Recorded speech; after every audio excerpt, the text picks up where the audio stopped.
Hello students, क्या हाल चाल। उम्मीद करते हैं स्वस्थ होंगे, मस्त होंगे और अपनी पढ़ाई में व्यस्त होंगे। तो देखिए, आज हम दो चर वाले रैखिक समीकरण के बारे में बात करेंगे। ठीक है बाबू। तो ये दो चर वाले रैखिक समीकरण में कुछ क्वेश्चन बताएंगे जिससे आपको एग्जाम में कुछ तो हेल्प मिल ही जाएगा। तो दो चर वाले रैखिक समीकरण में ध्यान से देखिएगा। करना क्या होता है जी, कि सबसे पहले उसका स्टैंडर्ड फॉर्म जो दिया होता है, स्टैंडर्ड फॉर्म जैसे आपको पता होगा, थोड़ा सा मैं आपको बता दूं। स्टैंडर्ड फॉर्म में थोड़ा सा आप देख लीजिए, ये रहा। हाँ, अब यहाँ देखो, स्टैंडर्ड फॉर्म में, तो स्टैंडर्ड फॉर्म क्या होता है जी, a x plus B Y plus C equal to क्या है जी, ऐसे कुछ होना चाहिए। तो a x b y c, अब ध्यान से सुनो। अगर बोला है क्या, दो चर होना चाहिए। चर मतलब दोनों चर सके, जिसका बहुत सारा वैल्यू हो, अलग अलग वैल्यू हो। एक होता है अचर, मतलब दोनों नहीं चरेगा। चरेगा मतलब जो हम कहें पाँच, पाँच बोल दिया ना तो पांचे होगा, 10 बोल दिया ना तो 10 होगा, 20 बोल दिया वो 20 होगा, वो 21 नहीं हो सकता है, क्योंकि बोल दिया है 20 तो 20 हो गया। अब हम बोल दिए कि हमारे पास एक्स रुपया है, तो वो एक से पता ना 5 रुपया है कि 0 रुपया है कि 50 रुपया है कि 5,000 है, कोनो पता नहीं है। तो कहने का मतलब ये है, दो चर वाले रैखिक समीकरण में करना क्या है जी, दो चर मतलब चर दो ठो होना चाहिए। जो एक्स और वाई दी रहा है ना, वो चर है, तो चर दो ठो होना चाहिए। मतलब वो दोनों की वैल्यू क्या होती है, हम अनलिमिटेड ले सकते हैं। जैसे ए बी सी डी दिया हुआ है इसमें क्वेश्चन में, तो एक्स दिया हुआ है और क्या दिया है, वाई दिया हुआ है। ठीक है, ए और बी उसके कोफिशिएंट है, कांस्टेंट टर्म दिया हुआ है। तो यहाँ पे ध्यान से सुनिएगा, एक कहना क्या चाहता है कि बाबू ध्यान से सुनिएगा, दो गो चर बोला है तो गलती से ना कहीं ए से जीरो हो जाएगा ना तो एक्स गायब हो जाएगा, और फिर कहीं गलती से बी जीरो हो जाएगा ना तो वाई गायब हो जाएगा। तो ए और बी दोनों जीरो नहीं होना चाहिए, ए और बी दोनों जीरो नहीं होना चाहिए, तभी ये दो चर वाला रैखिक समीकरण कहलाएगा। अभी क्वेश्चन में दिया होगा ये वाला क्वेश्चन, तो ध्यान से देखिएगा। बहुविकल्पी में दिया है, दो चर वाले रैखिक समीकरण होता है जब दो चर वाला रैखिक समीकरण है, x की वैल्यू पुट करो y आता जाएगा, और y की वैल्यू पुट करो तो x आता जाएगा। तो इसका मतलब कोई कोई हल नहीं, हल तो होता है रसगुल्ला होगा। केवल एक हल होता नहीं जी, बहुते हल होता है। केवल दो हल है, नहीं नहीं नहीं, बहुते हल होता है। शुरू में बोले हैं बहुत सारा हल है, अपरिमित रूप से अनेक हल है। दो चर वाले रैखिक समीकरण के अपरिमित रूप से, परिमित नहीं अपरिमित रूप से अनंत हल होते हैं। तो ई वाला आंसर हमारा क्या हो जाएगा, सही हो जाएगा। ठीक है जी। अब अगला क्वेश्चन देखो, दिया हुआ है दो चरों वाले रैखिक समीकरण y बराबर mx का आलेख होगा। y बराबर mx जी, मूल बिंदु कहीं दिया है क्या इसमें। अब देखो, एक सच के समांतर एक रेखा दिया ना, हाई एक्स अक्ष है, हाई वाई अक्ष है। एक सच के समांतर कौन रेखा, ना ना बाबा ना, वाई अक्ष के समांतर तो यू नहीं होगा। मूल बिंदु हाँ, y बराबर mx दिया ना, y बराबर mx जब भी बोला y बराबर mx प्लस सी, मतलब कोई अक्ष काट नहीं रहा है, तो मूल बिंदु से गुजरने वाली रेखा है क्या जी, मूल बिंदु से होकर गुजरने वाली रेखा का एक समीकरण होता है y बराबर mx। क्या जी, y बराबर ms। अगर कोई इंटरसेप्ट काटता तो c भी आ जाता है, कांस्टेंट टर्म। तो आप ध्यान से सुनिएगा, दो चर वाले रैखिक समीकरण y इक्वल टू ms का आलेख क्या होता है जी, मूल बिंदु से गुजरने वाली एक रेखा है। फिर से अगला क्वेश्चन क्या दिया है देखिएगा, ax plus B Y plus C equal to zero के रूप का एक समीकरण दो चर वाले, कितना बाबू बोला है जी, दो चर वाले रैखिक समीकरण को निरूपित करता है। ध्यान से सुना, कह रहा है ए बराबर जीरो और बी बराबर बी नॉट जीरो। ध्यान से सुनो, अभी तो है बताए हम कि a x plus B Y plus C equal to zero. ई कह रहा है कि ए बराबर जीरो है, ए बराबर जीरो करेंगे a x plus B Y plus C equal to zero, भाई कहानी खत्म।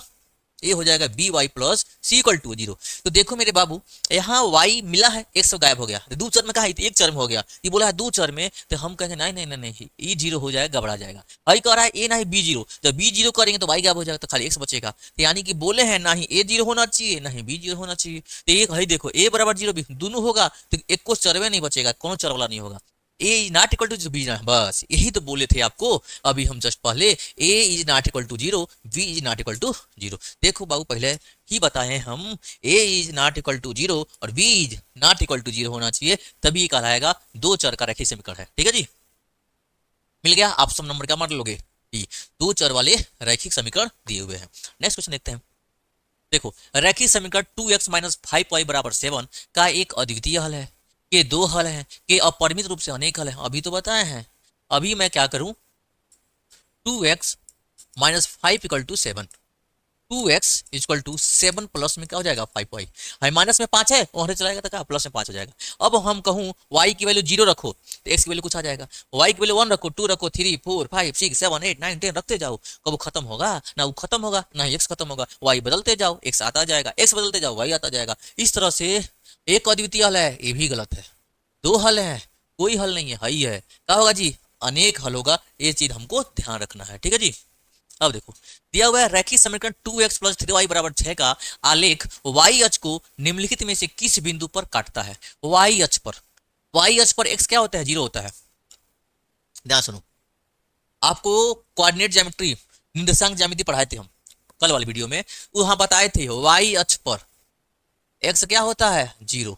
बना के दिखा दें, x एक्सिस y एक्सिस, तो y अक्ष पर कहीं जाओगे कहीं जाओगे कहीं जाओगे, हमारा x क्या होता है, 0 होता है। बस यही आपको ध्यान रखना है कि y अक्ष पर क्या होता है, x हमारा 0 होता है। जब y अक्ष पर x हमारा 0 होता है तो आप क्या करोगे बाबू, सीधी सी बात है, इस समीकरण में x की वैल्यू पुट करो, y मिल जाएगा। चलो देखते हैं, तो समीकरण दिया जी 2x प्लस 3y बराबर में 6।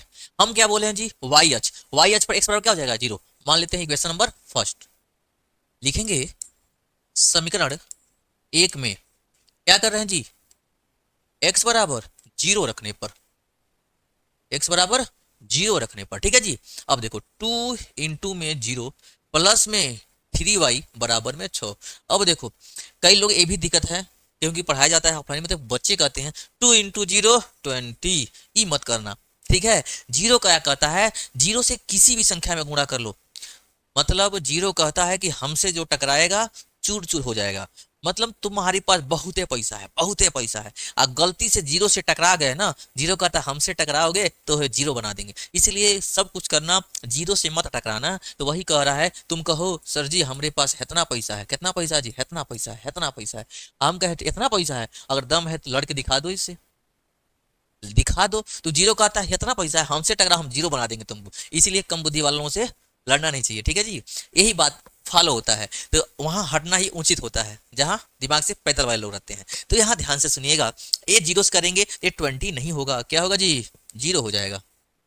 2 इंटू 0 हो जाएगा 0, अब प्लस में हो जाएगा 3y बराबर में हो जाएगा 6। यहाँ ध्यान से सुनना, ये 0 खत्म, ये हो जाएगा 3y बराबर में 6, तो y बराबर हो जाएगा 6 बटे में 3, तो y हो जाएगा 3 एकम 3, 3 दूना 6, y आ जाएगा हमारा 2। अब बताओ x पता है, y क्या बोला है, बिंदु पर काटता है, तो इसका जो निर्देशांक हो जाएगा, निर्देशांक कहाँ लिखते हैं, यहाँ लिखते हैं, जो निर्देशांक हो जाएगा पहले x यानी भुज फिर कोटि, x क्या है जी 0, y कितना आ गया 2, 0, 2 खोजो कहीं है, ये रहा डी नंबर, 0, क्या हो गया 2। उम्मीद करते हैं आपको समझ में आएगा, और ऐसा ही और भी जोरदार दमदार टॉपिक चाहते हैं तो कमेंट बॉक्स में जरूर लिखिए, क्योंकि 9th 10th पूरी मैथ की जो भी चैप्टर आप कहेंगे उस चैप्टर का वीडियो मैं जरूर लेके आऊंगा। जो टॉपिक कहेंगे क्वेश्चन भेजेंगे, क्वेश्चन को भी सॉल्व कराया जाएगा, ठीक है। उम्मीद करते हैं समझ में आपको आया होगा, और अगर पहली बार हमारे चैनल पे हैं तो सबसे पहले सब्सक्राइब करिए, घंटी वाला बटन जरूर दबाइए, जिससे आपको सारा नोटिफिकेशन प्यार से मिलता रहेगा। ओके, धन्यवाद, थैंक यू, फिर मिलते हैं नेक्स्ट वीडियो में।